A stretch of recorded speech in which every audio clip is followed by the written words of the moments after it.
Estima-se que mais de 66 mil mulheres serão diagnosticadas com câncer de mama. Toda mulher corre o risco de desenvolvê-lo. Então, o que fazer quando se cuidar não é só uma opção?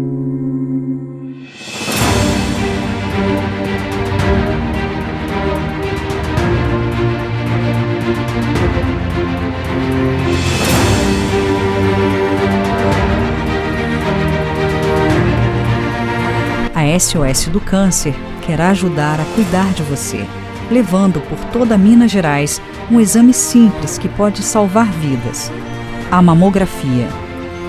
Nosso ônibus rosa percorrerá todo o estado levando esperança, cuidando da saúde de mulheres que não podem esperar. Mas para isso precisamos da sua ajuda. Colabore com o projeto Divas da Mama.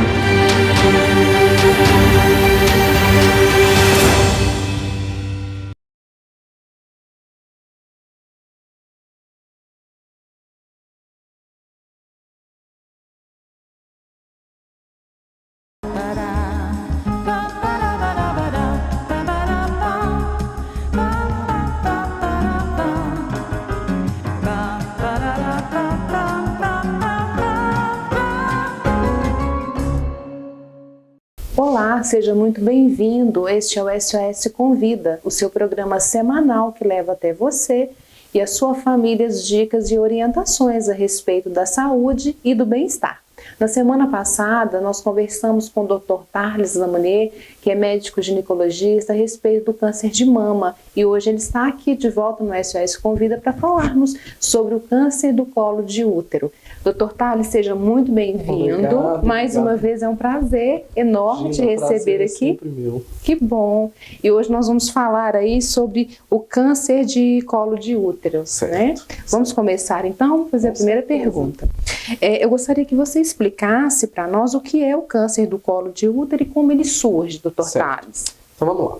O câncer do colo do útero, ele é um tumor, né? Então é uma proliferação equivocada, errônea das células que acontecem na porção inferior, na porção de baixo do útero, que é o colo do útero. Essa porção ela se localiza no final da vagina, por isso que para examinar a gente faz aquele exame do especular no consultório, onde a gente consegue enxergar o colo do útero lá no finalzinho da vagina, certo? Então a gente sabe que hoje o câncer do útero, grande parte dos cânceres de colo de útero são relacionados com o vírus HPV, que é um vírus transmitido por relação sexual e que causa essas alterações nessas células. A gente começa tendo alterações pequenas, leves, benignas, que se não tratadas, com o tempo podem acabar levando à formação de um câncer de colo propriamente dito. Sim. E existe, Dr. Tarles, um grupo de mulheres que estão mais expostas, mais propensas ao câncer de colo de útero? Sim. Aquelas mulheres que estão mais expostas a mais parceiros sexuais, que não usam preservativo, são mulheres que acabam se expondo mais ao HPV, que é o vírus causador do câncer de colo de útero. É uma doença, nós podemos dizer que é uma doença silenciosa, por exemplo, sem dores? Na grande maioria das vezes, no início da doença, ela não causa sintoma. A mulher é completamente assintomática. Então é realmente a visita ao consultório, esse exame que o senhor acabou de nos explicar, para diagnosticar mesmo. Exatamente. Né? Essas lesões iniciais, essas alterações pré-cancerígenas que a gente fala, elas são completamente silenciosas. Então a gente só consegue determinar através do exame físico e da coleta do exame preventivo, do Papa Nicolau. E como podemos prevenir a doença?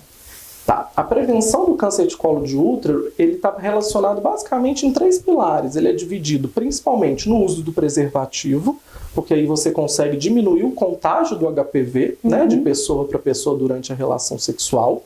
Está relacionado à vacina, porque hoje, graças a Deus, a gente tem disponível principalmente no SUS a vacina contra o HPV, e ela deve ser principalmente dada para as pessoas antes da primeira relação sexual, para no momento que ela tiver o primeiro contato com o HPV, ela já está ali protegida contra alguns tipos. É importante a gente frisar que o HPV ele não é um vírus, a gente tem uma família de vírus HPV, então são diversos tipos, alguns deles são mais cancerígenos, outros causam as famosas verrugas, que são os condilomas genitais. Então as vacinas que a gente tem no Brasil hoje, elas protegem contra 2 ou contra 4 tipos de HPV, que são os que mais causam tanto o câncer de colo quanto as verrugas genitais. E o terceiro pilar está relacionado principalmente à coleta do preventivo. Porque no momento que a gente faz essa coleta frequentemente, regularmente, a gente consegue determinar ali essas lesões que, se não tratadas em tempo hábil, podem levar ao câncer de colo de útero dentro de alguns anos. Então, se nós resumirmos os pilares, vai depender quase que totalmente do paciente. Porque ele precisa tomar a vacina, ele precisa ir ao consultório para fazer os exames, e não adianta só ir na consulta, né? Precisa fazer o exame. E a gente sabe que é um câncer basicamente evitável, porque a gente consegue evitar o principal causador dele, que é o HPV. A transmissão do HPV. E o câncer de colo de útero, eu já te perguntei se ele apresenta sintomas na fase inicial. Basicamente nada, não. Né? Infelizmente não. Não apresenta. E como nós podemos, então, diagnosticá-lo precocemente, doutor Thales? Basicamente com o exame ao médico, com a ida ao médico, o exame do preventivo. A gente fazer um rastreamento eficaz, então a gente fazer ali frequentemente esses exames de preventivo no consultório, a gente consegue delimitar quais lesões, se não tratadas ali naquele momento, dentro de alguns anos podem se tornar um câncer de colo. Então a gente consegue cortar a cadeia ali de evolução basicamente no início dela. Exatamente. E por que o câncer, por que o diagnóstico precoce é importante nos casos do câncer de colo de útero, doutor Thales? Exatamente pelo fato da gente conseguir evitar. Exatamente. Então, no momento que a gente consegue diagnosticar a doença, no momento que ela ainda não é câncer, então a gente consegue ali cortar aquela evolução no início e a paciente não vai ter um câncer. Fica bem. Exatamente. A gente trata ali no início exatamente para impedir a evolução do câncer. E existe uma idade ideal para as mulheres começarem a fazer os exames preventivos? Sim. Na verdade, hoje o Ministério da Saúde ele recomenda que o preventivo seja coletado dos 25 aos 64 anos e que ele seja feito anualmente por algum período e depois disso, com exames consecutivos negativos, ele pode ser até espaçado, colhendo de 2 em 2 ou de 3 em 3 anos. Isso porque a gente sabe que o HPV, que é o causador do câncer, ele é transmitido por relação sexual. E ele demora, do período que a gente tem uma lesão inicial até o desenvolvimento de um câncer, pode demorar aí de 6, 8 a 10 anos. Então, pacientes muito jovens, pacientes que ainda não tiveram relação sexual ou que tiveram relação sexual há pouco tempo, não tem motivo para fazer essa pesquisa. Por isso eles colocam aí a idade inicial aos 25 anos. Aos 25. Apesar de ser um pouco controverso, eu acredito também. Porque algumas sociedades brasileiras aí da medicina colocam ali a idade inicial como 21 anos, porque a gente está tendo relações sexuais cada vez mais precoces.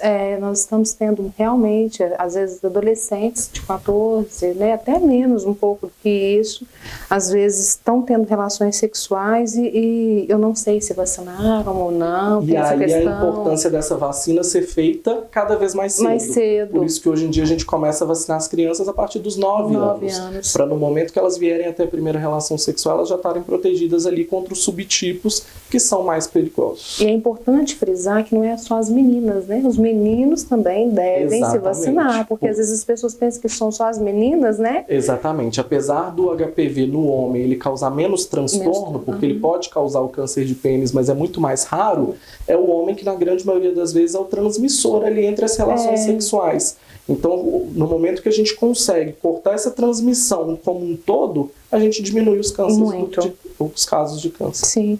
E o número de mulheres diagnosticadas com câncer de colo de útero é preocupante e como o rastreio ele pode contribuir, doutor Thales? Primeiro, se é preocupante e como o rastreio contribui com isso. Você falou que porque ele corta. Exatamente. Né? Se a gente for pensar que a gente está aí com um exame de rastreamento barato, acessível, que a gente encontra nos consultórios, nos postos de saúde, que a população tem um acesso, que consegue evitar um câncer, então a gente fica muito triste ainda da gente ter tanto câncer de colo de útero nas pessoas. Infelizmente é muito prevalente, é muito insinuante na população. A gente tem hoje o INCA, que é o Instituto Nacional do Câncer, ele espera que em 2022 a gente tenha 17 mil novos casos de câncer no Brasil. de câncer de colo de útero. Então, se a gente for pensar que é uma doença que pode ser evitável, como a gente já falou, é muito triste a gente ver que tem tanta gente ainda morrendo de câncer de colo. Isso porque, como eu falei, a gente precisa muito mais da pessoa, né, da conscientização, de vacinar, de ir ao consultório. São coisas simples que a pessoa pode fazer para evitar, e nós estamos aí com uma projeção de 17 mil mulheres com 17 mil novos casos. É um número muito alto, principalmente no século XXI, onde nós temos vacinas disponíveis, como você falou, acesso e barato também, né? E nós gostaríamos de saber como é feito o tratamento e quais ações de cura do câncer de colo de útero, doutor Thales? Certo. Bom, o tratamento e a cura do câncer de colo, ele depende muito do estágio onde a doença foi diagnosticada. Então, no momento que a gente tem ali o diagnóstico naqueles estágios pré-cancerígenos, que a gente chama de NICs, que é as lesões que a gente descobre nos preventivos, às vezes o tratamento ele é feito apenas com uma cauterização ou ali a retirada de um fragmento do colo no próprio consultório. E aí a pessoa ela se vê livre completamente da doença. Então ela se vê completamente curada. Agora, quando a gente já tem uma doença mais avançada, uma paciente que procura às vezes o atendimento só depois que os sintomas começam, que é importante a gente falar, principalmente quando as pacientes começam a ter sangramentos fora do período menstrual, dor na relação sexual. Então essas pacientes, quando elas nos procuram, já são doenças muito avançadas. Então a gente tem aí cirurgias muito complexas, às vezes retirada de útero, ovários, trompas. Às vezes a cirurgia já não consegue mais também curar aquela doença, então a gente parte às vezes para tratamentos com quimioterapia, radioterapia. A gente tem uma radioterapia muito agressiva no caso do câncer de colo, que é uma radioterapia endovaginal. Então é uma radioterapia que ela acaba por ressecar ali toda a região vaginal do colo do útero. E aí essas pacientes se veem depois com uma qualidade de vida muito ruim. Sim. Então, e às vezes sem chance de cura mesmo. Então, o mais importante no câncer de colo é exatamente o estágio que a gente consegue diagnosticar a doença. Sim. E o tratamento, ele pode afetar, você falou sobre a retirada do útero, dos ovários, então ele pode afetar a fertilidade. Pode. Às vezes desde os estágios iniciais, porque dependendo do fragmento que a gente tem que tirar do colo, já nos estágios iniciais, pode levar numa gestação, às vezes, a um risco maior de parto prematuro, por aquele colo ficar um pouco mais insuficiente, e às vezes até mesmo com os tratamentos mais agressivos, medicamentos usados na quimioterapia, a radioterapia que é feita na região pélvica, e às vezes até a retirada do útero pode levar, de fato, a uma infertilidade das mulheres. Pois é. E doutor Thales, eu gostaria que o senhor encerrasse o programa de hoje com algumas considerações a respeito da saúde das mulheres. Certo. Então, eu acho que é importante a gente entender o porquê que esse tema é tão importante. A gente sabe que as mulheres antigamente, elas estavam focadas em ficar em casa, eram mulheres voltadas para o lar, cuidar da família. E hoje a gente tem mulheres que, além disso, ainda estão no mercado de trabalho, cuidando das suas próprias vidas, carreiras, e às vezes a saúde acaba ficando um pouco de lado. Então é importante esse incentivo à saúde da mulher, porque a mulher é aquela mulher que acolhe os demais e esquece de si mesma. Então é importante para a mulher fazer os exames de rotina, é importante para a mulher se cuidar para ela estar bem e conseguir cuidar dos outros, né? Isso. Então as mulheres hoje, elas abraçam o mundo e está certíssimo, né? Todo mundo tem aí o seu espaço, mas elas não podem esquecer da saúde delas mesmas, elas têm que cuidar de si próprias. Então a sua dica é cuide de você, né? Exatamente, cuide de você, que é o mais importante. Ame-se. Com certeza. Doutor Thales, mais uma vez, muito obrigada, brilhantou o programa, tirou dúvidas e nós falamos de um assunto tão importante e com acesso, isso é o mais importante de tudo. Exatamente. Né? E para você que nos acompanhou até aqui, muito obrigada, nós deixamos o nosso abraço e te esperamos na semana que vem. Até lá, um beijo, fique com Deus. Ba ba ba